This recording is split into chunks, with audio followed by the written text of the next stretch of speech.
When I was 21, I worked as a babysitter for 2 different families while attending college.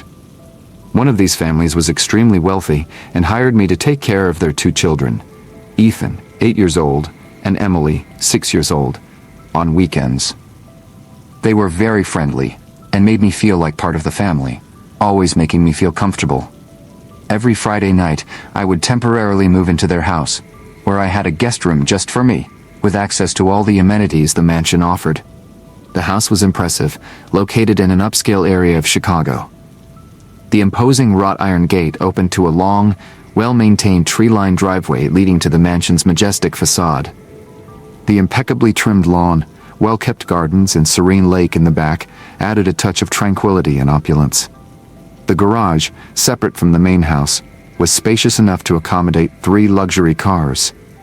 The pool, surrounded by a wooden deck and comfortable loungers, glistened under the sunlight. But what enchanted me the most was the pool house. Small but elegantly decorated, it had all the amenities I could wish for. A comfortable sofa, a large flat-screen TV, a compact and functional kitchen, and an intercom that connected directly to the main house. I felt lucky to be able to enjoy these facilities while working. It was autumn, and I arrived at the house as usual on Friday night. The air was fresh, with that invigorating feeling that only autumn can bring. The trees' leaves were tinged with vibrant shades of red and orange, creating a breathtaking landscape. The routine was always the same, but I liked it. I played with Ethan and Emily until it was time to put them to bed. Emily always went to bed at 8:02. She had a charming room, decorated in pastel tones and with princess drawings on the walls.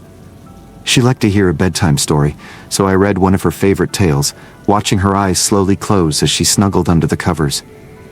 Ethan, being older, could stay up until 9. He loved board games and puzzles, so we spent the last hour solving a complicated puzzle together. He always had many questions and loved talking about his interests, making the time with him very enjoyable. After putting the kids to sleep, I went to the pool house, eager to relax. That place had become my little personal refuge. I opened a can of soda, sat on the sofa, and turned on the TV. I chose a light comedy movie to watch while messaging some friends, telling them how my night was going. The calmness of the place made me forget the week's fatigue, and I was starting to feel truly relaxed. Suddenly the intercom rang, breaking the tranquil silence of the night. My heart skipped a beat. Who could be calling me at this hour? I quickly got up and answered. On the other side, I heard Emily's soft and trembling voice, saying she was scared because of some noises she heard. My protective instinct kicked in, and I ran back to the main house, worried about what might have frightened little Emily. When I got to her room, I found her curled up in bed, clutching her teddy bear tightly. Her eyes were wide with fear. I sat next to her and wrapped her in a comforting hug, telling her everything was okay, and that I was there to protect her. I stayed there until she calmed down and fell back asleep, stroking her hair and assuring her that no strange sounds would bother her again. After Emily finally fell asleep, I quietly left her room, closing the door carefully. My heart was still racing from the scare, but I tried to convince myself that it was probably just the normal noise of an old house. I returned to the pool house, trying to regain my state of relaxation, although the unease was still present. The movie was still playing, but my attention was scattered. I put my phone aside and tried to focus on the light comedy, even though my mind kept wandering to what might have caused Emily's fear. Still feeling anxious, I decided to make a snack in the main house kitchen. While I was there, I heard a loud creak on the wooden floor. I stopped for a moment, trying to identify the sound's origin but couldn't. It was as if someone was walking through the house. I took a deep breath, trying to convince myself it was just the house settling, a common phenomenon in old buildings. However, the feeling of discomfort wouldn't leave me. Back at the pool house, the intercom rang again. The sound echoed through the small space, making my heart race once more. I answered the intercom, but this time, there was only silence on the other end. I called out Ethan and Emily's names, but there was no response. My discomfort began to turn into real fear. Something wasn't right, and I could feel it.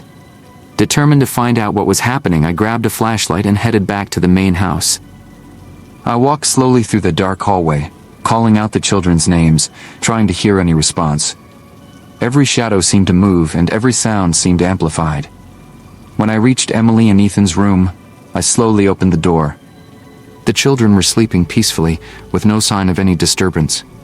Feeling somewhat relieved but still uneasy, I checked all the doors and windows in the house to ensure they were locked. I returned to the pool house, still unable to shake the feeling of being watched. The intercom remained silent, but I was the one who was restless. Sitting on the couch, I stayed alert, ready to respond to any suspicious sound or movement. To try to ease my anxiety, I called my friend Rachel, hoping a friendly conversation would calm me down. However, Rachel was clearly drunk, laughing and saying things that made little sense. I tried to explain what was happening, but she didn't seem to grasp the seriousness of the situation. While I was still on the phone with Rachel, I saw something that made my heart stop. The lights in the main house's hallway suddenly turned on, and a large, indistinct figure appeared in the window, moving slowly. I let out a muffled scream, hung up on Rachel, and trembling called 911. With a shaky voice, I explained to the operator what was happening. She instructed me to stay calm and remain on the line. Suddenly, the intercom rang again, interrupting my call with 911. I quickly answered, hoping to hear the children's voices. Instead, I heard Emily screaming on the other end, desperate and crying. I felt my heart sink. The 911 operator, hearing the screams, asked me to calm down and ensure the children's safety. I ran to the main house, my mind spinning in a whirlwind of fear and adrenaline. Upon entering, I saw Ethan and Emily in the hallway, their faces pale and eyes wide with terror. I grabbed both of them by the hands, and we ran back to the pool house, trying to stay calm not to scare them further. As soon as we reached the pool house, I locked the door and put the children behind me. The 911 operator stayed on the line, assuring us that we were doing everything right. The minutes felt like hours as we waited for the police to arrive, every sound and movement making my heart race. Suddenly, I heard heavy footsteps outside the pool house. The sinister silhouette of the intruder appeared through the curtains, and he tried to force the door open. Ethan and Emily began to scream in despair behind me, and their little bodies were trembling with fear. I pulled a gap in the curtain and saw through the glass a deformed hand crawling across the surface as if trying to push the window. Desperate, I shouted that the police were coming, trying to sound more confident than I felt. He stopped trying to force the window for a moment, but soon after, the doorknob began to move slightly again, and suddenly, the sounds of kicks and punches on the door began in an attempt to break it down. The best I could think of doing at the time was to grab a knife that was nearby and wait for the confrontation. My heart was beating so hard that I could hear it in my ears. Finally, the sirens approached, and blue and red lights illuminated the night. The kicks and punches stopped immediately. Quickly, several police officers entered the main house, while another officer accompanied us to ensure our safety. Moments later, the officers brought out a man, visibly disturbed and deformed in appearance, in handcuffs. The police took us to a safe location, where we were greeted by the children's parents, who had been informed of the incident and were on their way. They were visibly shaken but extremely grateful that I had kept the children safe. An aunt was called to pick up Ethan and Emily, ensuring they were in good hands while the parents dealt with the situation. I explained to the parents that although I cared deeply for Ethan and Emily, I could not continue working for them. The experience had been too traumatic, and I needed time to recover. They understood and thanked me immensely for everything I had done.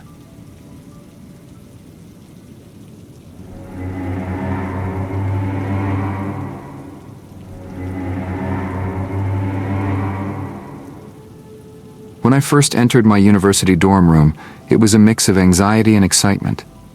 The brick walls of the old building, the hustle and bustle of other students moving in, and the characteristic smell of new furniture and clean carpets filled the environment. I was ready for this new phase of my life, full of expectations and hopes. However, little did I know that the beginning would be marked by a series of unsettling events. When I met my roommate Jacob, I felt an immediate discomfort, a feeling I couldn't explain, but one that refused to go away. Jacob was a young man with fair skin, black hair, and thin-framed glasses. His voice had a slightly feminine tone, intriguingly contrasting with his appearance. He had an upright posture and a piercing gaze that seemed to see through me. When we shook hands for the first time, his limp grip left me uneasy. It felt devoid of any energy or human warmth, and that feeling stayed with me. I tried to ignore that first impression, but something about Jacob just didn't seem right. This initial discomfort was the harbinger of a series of events that would turn my days in the dorm into an experience of constant fear and tension. In the first few days, I tried to get to know Jacob better. After all, we were going to share the same space for the next few months. But our conversations were frustrating. I would ask him about his family, his hobbies, what he was studying, but he always responded with short, evasive phrases. My family is normal. I like to read. I'm here to study engineering. It was as if he was putting an invisible barrier between us, and the more I tried to get through it, the stronger it became. On the first night, Jacob went to bed very early. When I looked at the clock and saw it was only 10 o'clock, I found it strange. He turned off the lamp by his bed, leaving the room in semi-darkness. I wasn't ready to sleep yet, so I put on my headphones and started watching some videos on my laptop. The screen's glow was the only light in the dark room, and the sound of the videos drowned out any outside noise. When I looked at Jacob, he was already turned away from me, apparently sleeping deeply. I stayed awake until midnight before finally turning off the laptop and going to bed. That first night I felt a strange sense of being watched. Perhaps it was just the nervousness of being in a new place, but I couldn't shake the feeling of being observed, even with Jacob apparently sleeping. I closed my eyes and tried to convince myself it was just my imagination, but the discomfort remained as I slowly drifted into sleep.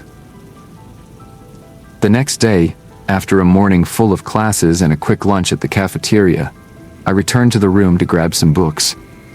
When I entered, something seemed off. My backpack, which I had left in the corner next to my bed, was slightly unzipped and out of place. It looked like someone had been through it. With a growing sense of discomfort, I opened the backpack and immediately noticed it felt lighter. My laptop, which I always carried with me, was still there, but some books and notebooks seemed disheveled. I looked at Jacob, who was sitting at his desk, eyes fixed on the computer. "Jacob, did you go through my backpack?" I asked, trying to keep my voice calm. He didn't even turn to look at me. "No," he replied shortly and dryly. There was something in his tone that seemed more defensive than usual, and it irritated me even more. "I'm sure someone messed with it," I insisted, feeling my frustration grow. He finally turned around with a cold expression on his face. "I already said I didn't touch your backpack. Maybe you're just imagining things." His denial was so aggressive that I was speechless for a moment. Without concrete proof, there wasn't much I could do. I took a deep breath, trying to push away the irritation. The feeling that something was wrong only grew, but without evidence I was at a standstill. In an attempt to ease the growing tension between us, I decided to invite Jacob to go out with some guys from the floor. They planned to go to the local cafe to get to know their classmates better and unwind a little after the first week of classes. "Jacob, some of us are going to the cafe tonight. Want to come with us?" I asked, trying to sound as friendly as possible. He shot me a quick glance before turning his attention back to the computer. "No thanks, I need to study." His response was straightforward and without any hint of interest. I shrugged and decided not to press. I went out with the other guys and we had a pleasant night, talking and laughing about first impressions of university life. When I returned to the dorm, the silence was almost palpable. Jacob was already in bed, apparently asleep. I went to bed, but the discomfort persisted. During the night, I was awakened by a violent storm. Lightning illuminated the room at regular intervals, followed by deafening thunder. As I adjusted in bed, I noticed the flashes seemed more frequent than usual. I waited for the next lightning strike, but nothing happened. However, the flashes continued, quick and constant. I lifted my head and looked toward Jacob's bed. In the dim light, I saw something that chilled me to the bone. He was sitting on his bed, holding a small camera in his hand, taking pictures of the room. Each flash was like a dagger of light in the darkness. I closed my eyes, pretending to sleep, while my heart pounded. The feeling of being watched intensified with every click of the camera. I waited until the flashes stopped and Jacob lay back down. Sleep that night was hard to come by. The next morning, I woke up with a heavy feeling. As I got up, I noticed my backpack was out of place again. Something was definitely wrong. I decided that that night I would stay awake to watch Jacob. I needed to find out what he was doing. Night came, and I prepared for the vigil. I pretended to sleep while watching Jacob out of the corner of my eye. A few hours passed in silence until, suddenly, he slowly got up from bed. With meticulous movements, he picked up his camera and approached my bed. My heart raced when I saw the camera flash illuminate the room once again. Jacob was taking pictures of me while I slept. I kept my eyes closed, trying not to show that I was awake. Each flash felt like an eternity. After a few minutes that seemed like hours, he finally returned to bed. The next morning, with a mix of fear and determination, I decided to tell my classmates about Jacob's strange behavior. They were shocked and suggested that I immediately request a room change. Determined to get proof, I waited until Jacob left for one of his classes. With him gone, I checked his laptop. What I found was disturbing.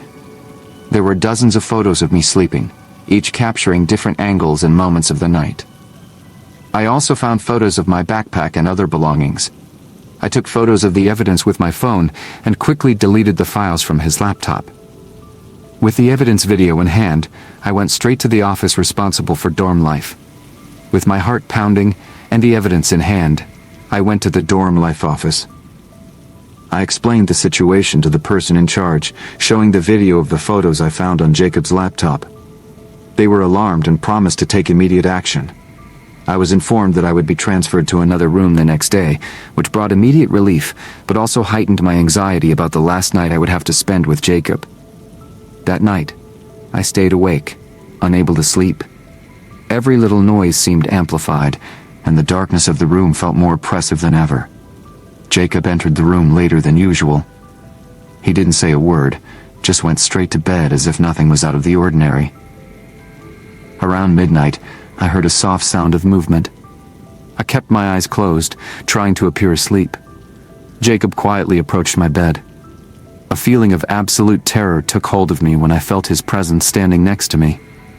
He stood there, motionless, for what felt like an eternity. I could hear his slow, steady breathing. I didn't dare move, afraid of what he might do. Finally, he returned to bed, and I remained still until the next morning when the sunlight began to filter through the windows. The next morning, I woke up with immense relief, knowing it would be my last day with Jacob. I quickly packed my things and headed to the new room. The feeling of finally being free from that oppressive environment was indescribable. As I left, Jacob gave me a strange look but said nothing. I was warmly welcomed by my new roommates, which helped dispel the tension of the last few days. Although relieved to be away from Jacob, the memories of his disturbing behavior and the photos he took of me continued to haunt me. The experience left a deep mark, and to this day, I wonder what was really going through Jacob's mind, and what his intentions were. This series of events made me realize how much our instincts can pick up on subtle signals of danger. Sometimes, first impressions can be much more than just unfounded intuitions. Jacob, with his strange and disturbing behavior, left an indelible mark on my university life, and the memory of those dark days remains with me to this day.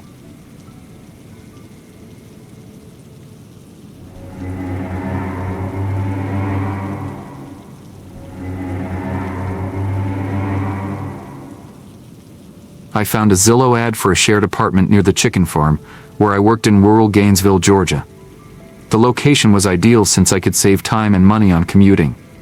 The apartment was already furnished, and I only needed to bring my clothes and a small dresser, which made the move much easier. When I went to visit the apartment, I was greeted by Harold, a 70-year-old man with a sturdy air and a deep, raspy voice. He showed me the place with pride.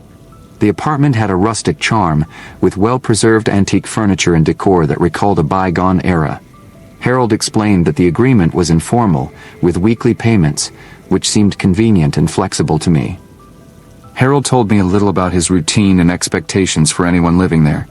He was quite traditional and liked to include tenants in household activities, but didn't impose anything. It was more about friendly cohabitation. I found this a bit different, but was willing to try. The price and location were perfect for me. The move was smooth.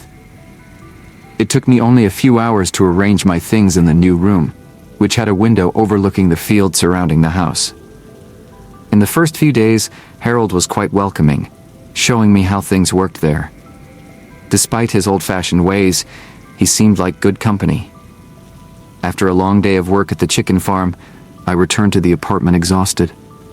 The night was quiet and I was eager for a good night's sleep.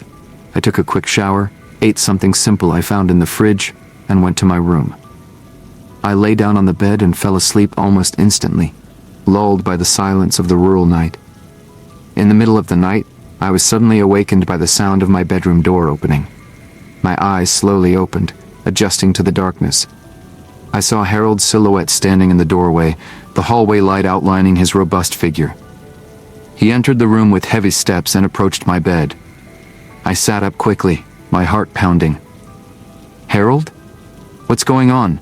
I asked, trying to sound calm. With his deep, raspy voice, Harold said, "Stay out of the basement." His expression was serious, almost stern. "Someone was there tonight and I know it was you." I was confused and a little scared. "I didn't go to the basement, Harold. I've been sleeping here the whole time. I don't even know where the basement entrance is." He remained silent for a moment, assessing my words. Finally, he stepped back and murmured, "All right, but remember what I said. Stay out of the basement." Then, he left the room, closing the door behind him. I stayed awake for a while after that, trying to understand what had just happened. Harold's warning left me uneasy. Why did he think I had gone to the basement? And why was it so important for me to stay away from there? These thoughts lingered in my mind as I tried, unsuccessfully, to fall back asleep. The next day, still shaken by the previous night's incident, I woke up early and went to work at the chicken farm. The hours dragged on as my mind repeatedly returned to Harold's warning about the basement. Curiosity began to grow within me. Why was Harold so worried about the basement? What was he hiding there? When I finished my shift and returned home, I realized Harold had gone out. It was the perfect opportunity to investigate. With my heart racing, I walked through the house toward the basement entrance. The door was located at the back of the kitchen, somewhat hidden. I opened it slowly, trying not to make any noise, and descended the wooden steps that creaked under my feet. The basement was dark and damp. I ran my hand along the wall until I found the light switch. The bulb flickered a few times before illuminating the room. It was an apparently normal basement, filled with old boxes, tools, and dusty furniture. However, something in the corner of the basement caught my attention. A small, worn door, almost hidden in the shadows. My curiosity increased. I walked up to the door, trying to open it quietly. The handle was cold to the touch, and the door creaked slightly as it opened. What I saw inside made my blood run cold. Behind the door, I found a macabre room that looked like it had come out of a nightmare. The air was heavy with an unbearable stench of decomposition. The concrete floor had dark stains, which I quickly identified as blood. My eyes widened when I saw large black bags big enough to contain bodies, haphazardly piled in a corner. In the center of the room, there was a workbench covered with tools and objects I didn't even want to try to identify. A camera was positioned on a tripod, pointed directly at the workbench. The sight of that equipment made me shiver. What kind of things was Harold doing in that basement? Overcome with fear, I took my phone from my pocket and quickly snapped a picture of the room. I knew I needed to get out of there as quickly as possible. I closed the door gently, trying to stay calm. I climbed the stairs back to the kitchen, my heart pounding uncontrollably in my chest. I couldn't believe what I had just seen. With adrenaline pumping, I ran to my room and quickly packed my clothes into a trash bag. My movements were fast and clumsy, and my thoughts were racing. I needed to get out of there before Harold returned. When I heard the front door open, my heart almost stopped. Harold had returned. I froze for a moment, listening to his footsteps approaching. He paused for a moment, as if he was listening to something, and then I heard the stairs creaking as he descended into the basement. This was my chance. I grabbed the bag with my clothes and ran to the front door. I opened it slowly, trying not to make noise, and escaped outside. I ran to my car, parked on the gravel driveway, and quickly got inside. I started the engine and drove away as fast as possible without looking back. My destination was my brother's farm, about 15 miles away. As I drove, my heart was still racing and my mind was in turmoil. I reached my brother's farm in record time. I ran inside, calling for him. When I found him, I showed him the picture I had taken in the basement. His face turned pale, and he called me an idiot for not calling the sheriff sooner. "You need to call 911 right now," he said, grabbing his own phone and starting to dial. He made the call, quickly explaining the situation and requesting urgent help. With my brother's help, I explained the entire situation to the 911 operator. I was nervous but managed to report every detail about what I had found in Harold's basement. They asked us to stay where we were, and that a team would be sent immediately to investigate. Within an hour, the sheriff's department arrived at my brother's farm. The officers asked me a series of questions, verifying my identity and other information. I showed them the photo I took in the basement, and I could see their expressions change to something more serious. They thanked us for our cooperation and promised to investigate the situation with utmost seriousness. As the officers prepared to leave, one of them received a call over the radio. They exchanged a few brief words, and then the officer who seemed to be the leader of the group approached us. "Harold has been arrested," he said. "When we arrived, he was trying to clean the basement. We have enough reason to believe he was involved in illegal activities, but we can't disclose more details at the moment." I felt relieved, but still very shaken. The officer thanked us again and promised to keep us informed about the progress of the case. I stayed at my brother's house, trying to process everything that had happened. The idea of going back to Harold's apartment was inconceivable.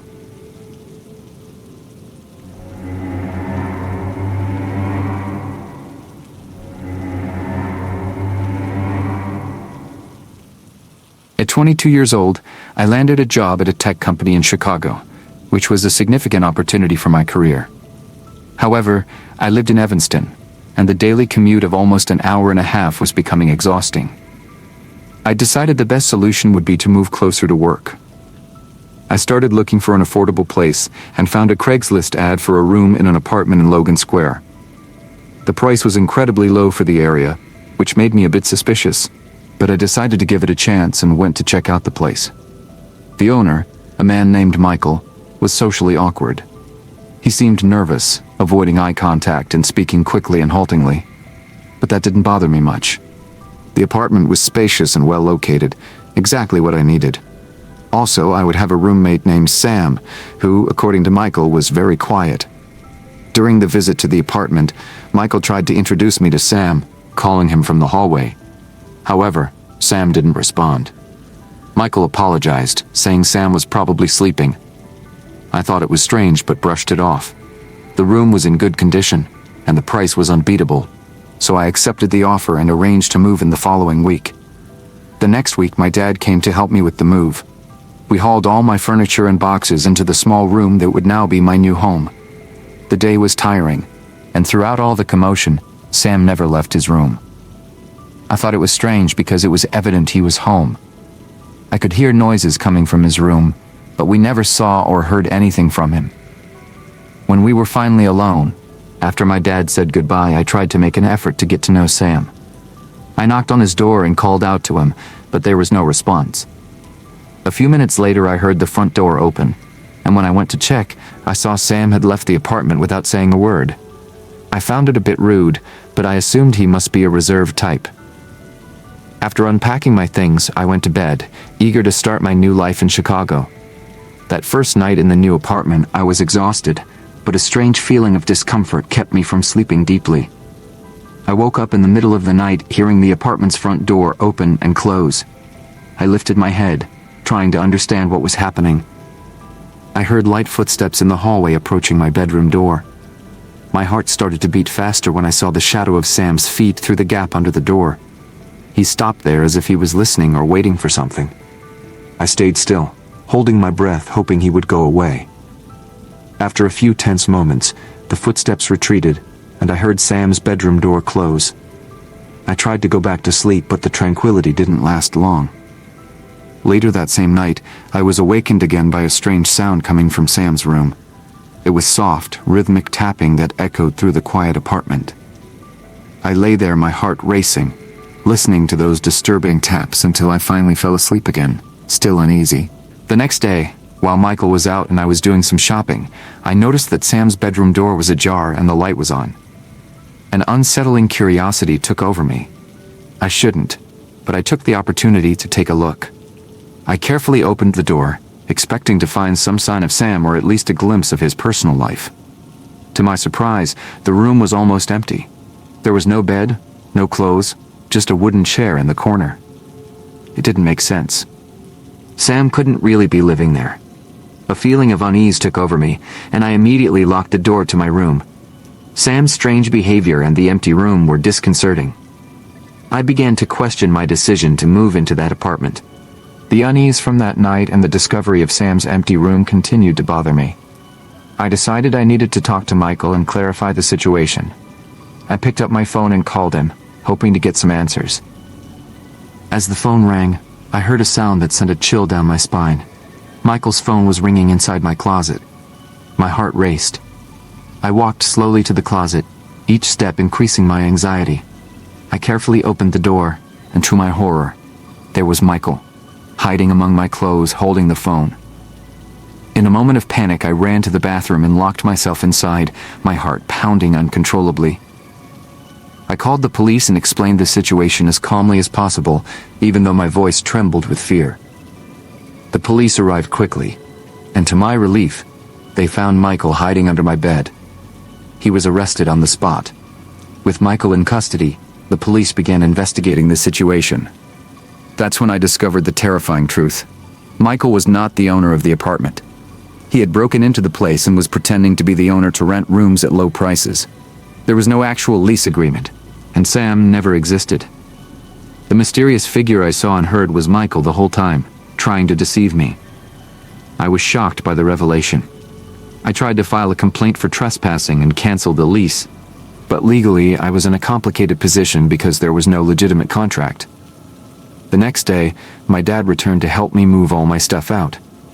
It was an exhausting and stressful process, but I couldn't stay there another second. Fortunately, I found a new apartment the following week in a safer area with a legitimate owner.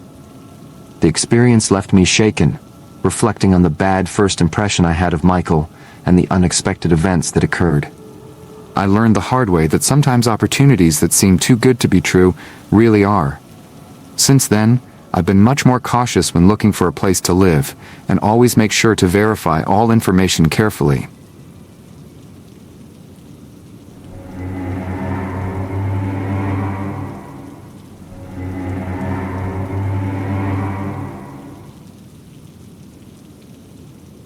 At 27 years old, I decided it was time for a solo adventure to reconnect with nature and escape the routine. I chose a local forest near Boulder, Colorado, known for its picturesque landscapes and tranquil trails. June was a perfect time to camp, with moderately warm days and cool nights. I brought my loyal beagle, Max, who had always been my adventure companion. Max was a smart and attentive dog with a keen sense of smell and a protective nature. I prepared all the necessary equipment: a portable campfire, lighter fluid, a lighter, an axe, a tent, a sleeping bag, and fishing gear. I was excited to spend a weekend away from civilization, just me, Max, and the serenity of the forest. This getaway promised to be a peaceful retreat where I could relax and enjoy the natural beauty around me. We arrived at the forest in the late morning. The path to the campsite was a well-marked trail, with fallen leaves covering the ground and the fresh aroma of nature in the air. I parked the truck in a clearing and began unloading the gear. Max ran around excitedly, sniffing everything with curiosity. We walked for about a mile until we found a comfortable spot near a lake. The gentle sound of the water lapping at the shores and the singing of birds created a relaxing atmosphere. I chose a flat, sheltered spot, perfect for setting up camp. I spent the afternoon setting up the tent and organizing the site. The tent was spacious, enough for Max and me, and I positioned it to have a good view of the lake. After setting up camp, I decided to try my luck fishing in the lake. I caught a few small fish but released them, deciding they weren't enough for a decent dinner.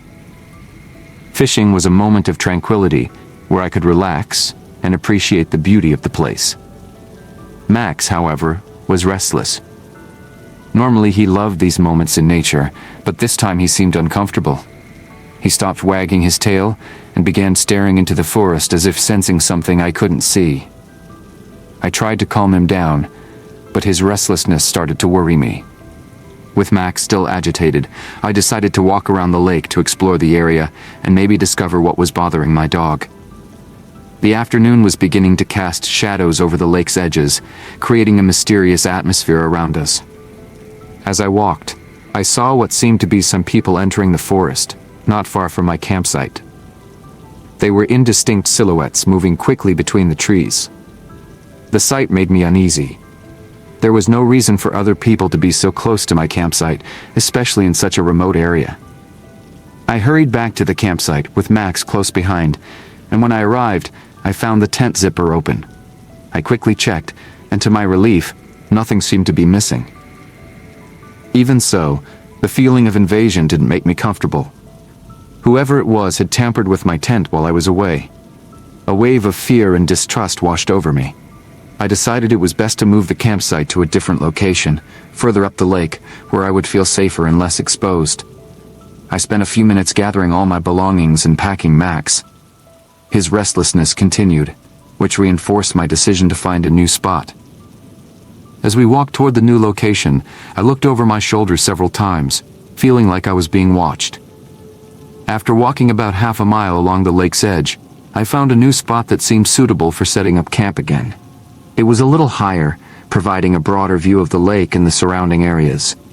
The sun was beginning to set, painting the sky with shades of orange and pink.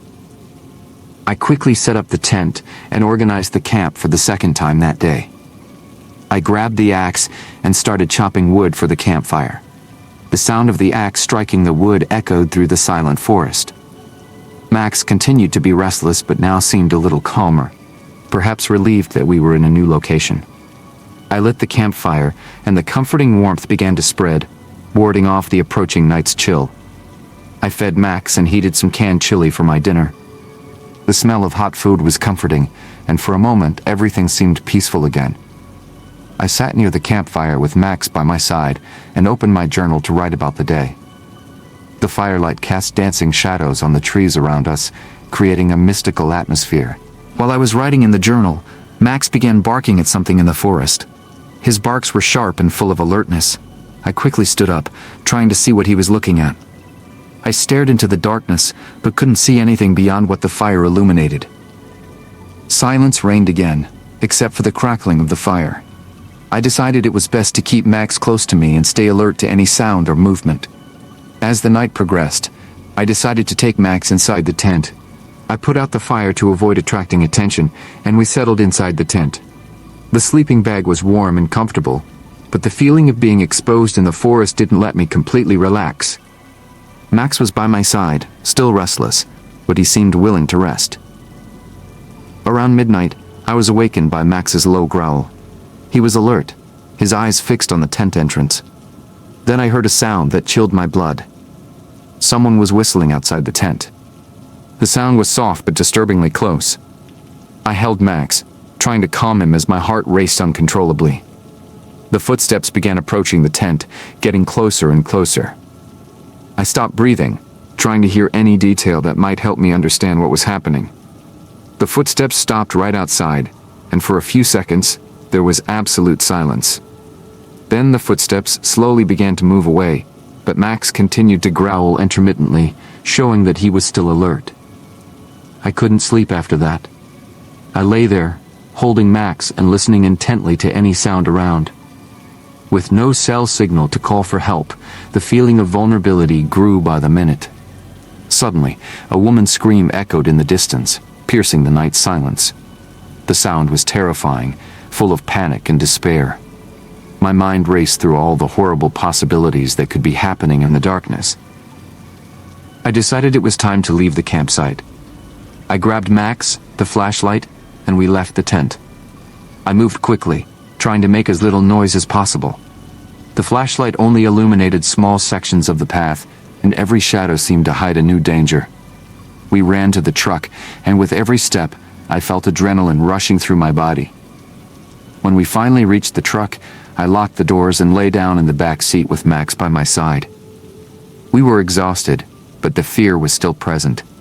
I decided we would stay there until dawn, and then retrieve the things we left at the campsite. At least inside the truck, I felt a little safer. As soon as the sun began to rise, I felt a sense of relief. The daylight brought a bit of security and courage to return to the campsite and gather my belongings. Max and I left the truck and returned to the spot where we had spent the night. I quickly gathered all the equipment, and while doing so, I couldn't shake the feeling that we were being watched. After loading everything back into the truck, I grabbed my cell phone, and as soon as I had a signal, I called the emergency number to report the scream and the suspicious activities from the previous night. The authorities listened to me attentively and promised to investigate the area. As I drove back to town, I decided that I would never camp in that forest again. The experience was frightening and disturbing, leaving me with a sense of vulnerability and fear that I had never felt before. Max was also visibly shaken, which reinforced my decision not to return. I left behind an experience that should have been relaxing and invigorating, but turned into a nightmare. The forest that once seemed so inviting now held frightening memories I never wanted to relive again.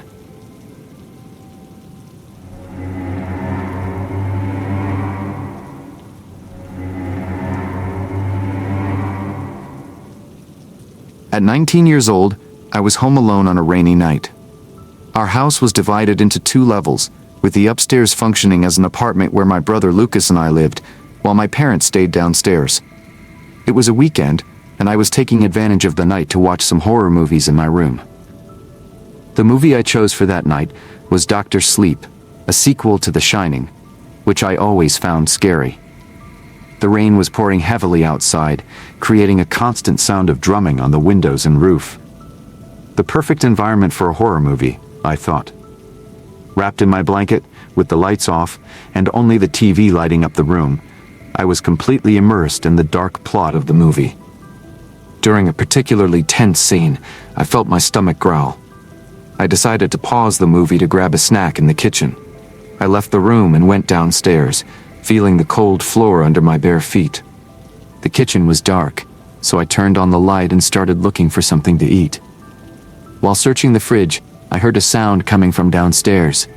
It was a low noise, almost imperceptible, like a whisper or the creaking of a door. I frowned but decided to ignore it, convinced it was just the old house making its usual noises. I grabbed some cookies and a glass of milk and started going back upstairs to my room. When I entered the room, I noticed the motion light in the backyard was on. This was strange, as it usually meant something had passed by there.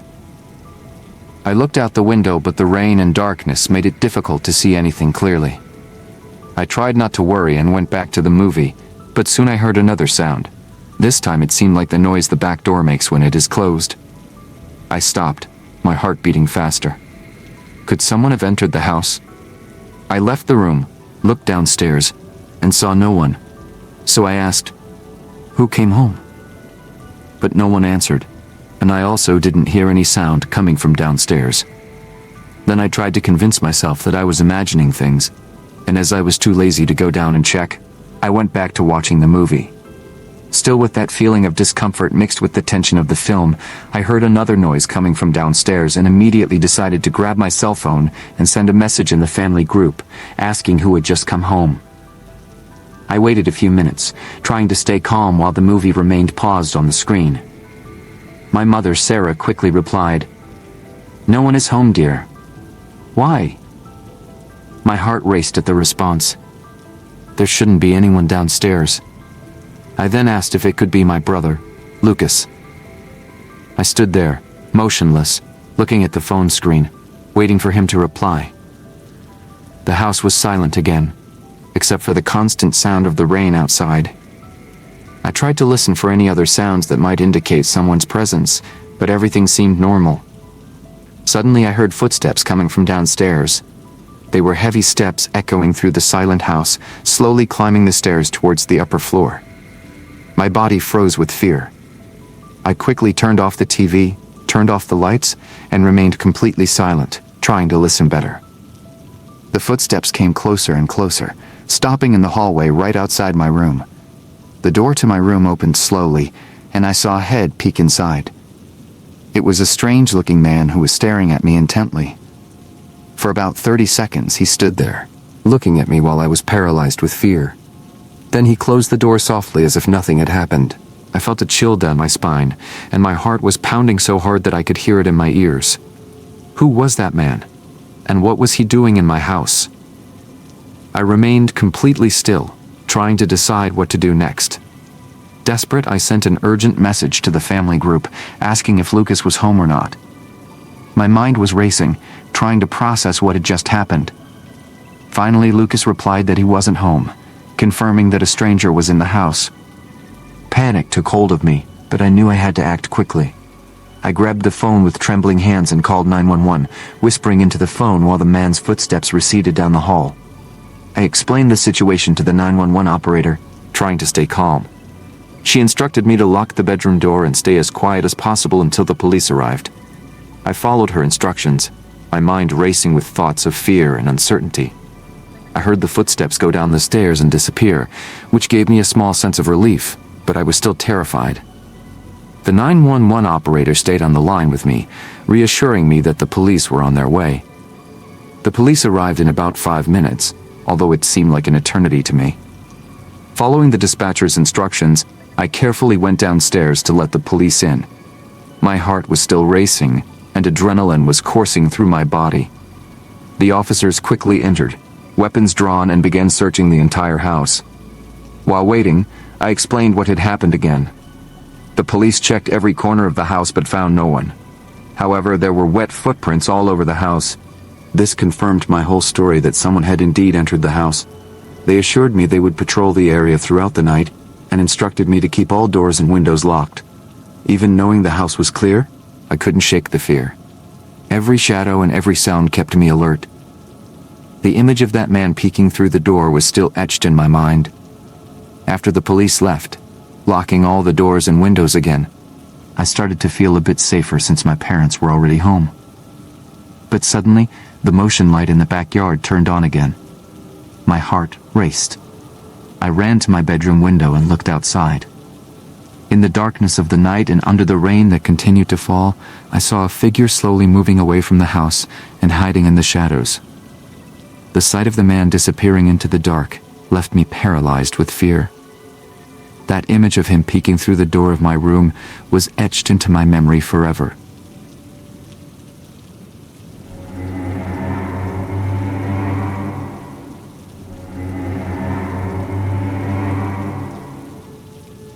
My name is Sarah, I am 34 years old, and I am a single mother.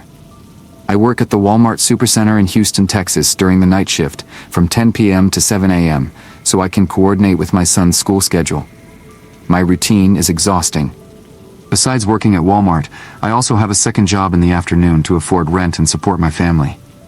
I sleep a few hours in the morning, take care of my son, and at night, go back to the battle at Walmart. Even with all this hustle, I always try to make sure my son has everything he needs. Working the night shift at Walmart has its advantages and disadvantages. The store is huge, and at night, the number of customers decreases significantly, which can make the environment a bit quieter.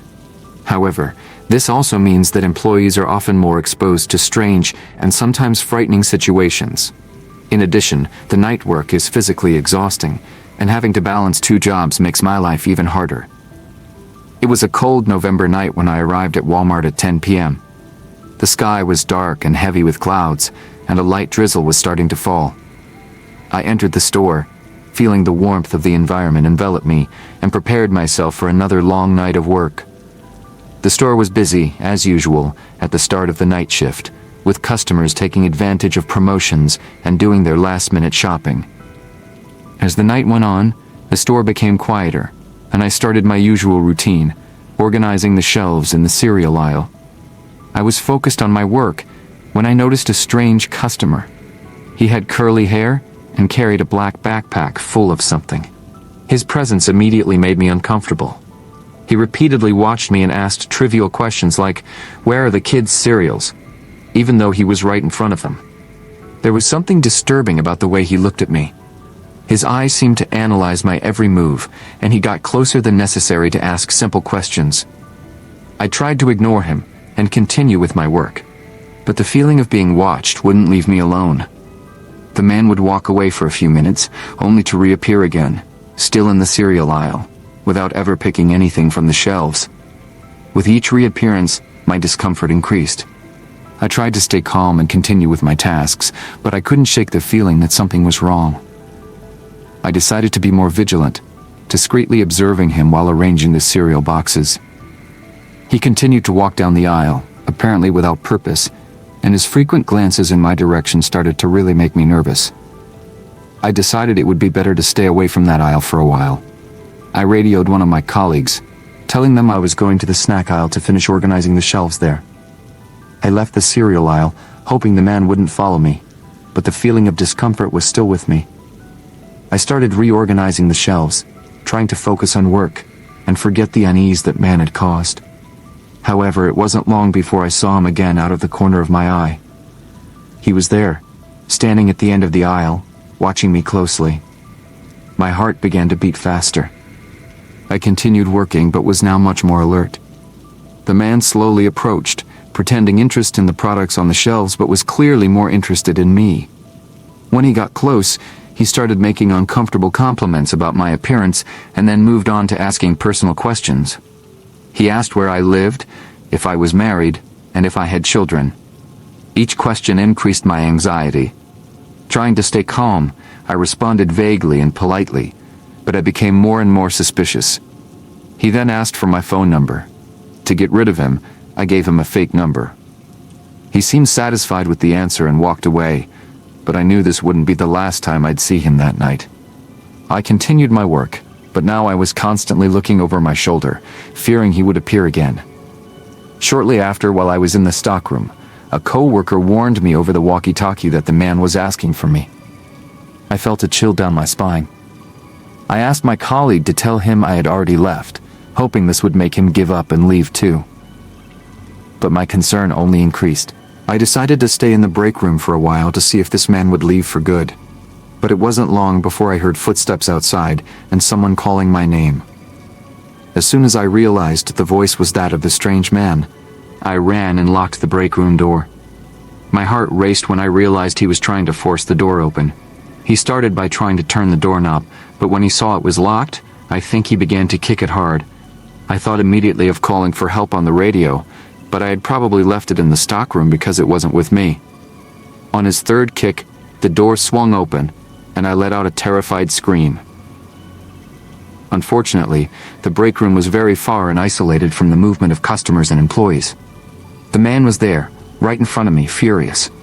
He threw his black backpack onto the table and began to open it while shouting that the number I had given him was fake. I was paralyzed with fear, imagining the worst. Did he have a weapon? I tried to move, but my body wouldn't respond. My mind raced with chaotic thoughts, trying to find a way out. Realizing the imminent danger, I forced my body to react. With a sudden rush of adrenaline, I ran out of the break room, almost tripping over my own feet. The man followed me, his quick, heavy footsteps echoing through the empty stockroom aisles.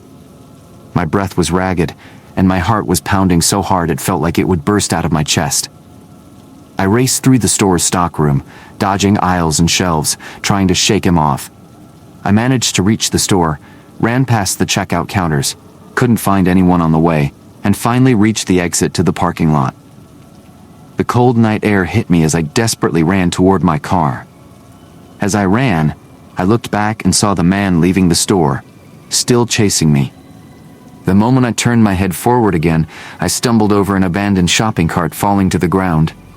The pain was immediate, but fear gave me the strength to get up quickly. I knew I couldn't stop.